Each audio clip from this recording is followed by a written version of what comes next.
देव गंगाराम मार्गे राहणार अत्तिगिरी तालुका जिल्हा कोल्हापूर. तर आमचा हा सोलर आहे. त्या सोलरचं पाणी खूप घाण आणि वास मारत होतं.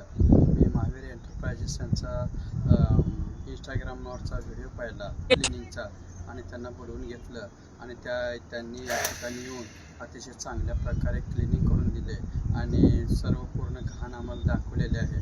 पूर्ण चिखलासारखाने वास मारत होता पाण्याचा. त्यांनी अतिशय चांगल्या प्रकारे क्लिनिंग करून दिले. त्याबद्दल महावीर एंटरप्राइजेस आणि त्यांच्या इसका एक्चुअली प्रॉब्लम क्या है?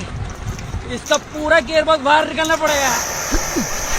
गियरबॉक्स फिर तो बहुत वक्त लगेगा. ये तो रोलर को खांदे बोलो लास्ट टाइम लेके अभी मेरे को समझ नहीं आया इसका एक्चुअली प्रॉब्लम क्या है. इसका पूरा गियरबॉक्स बाहर निकालना पड़ेगा. गियरबॉक्स फिर तो बहुत वक्त लगेगा. ये तो रोलर को खांदे बोलो लास्ट टाइम लेके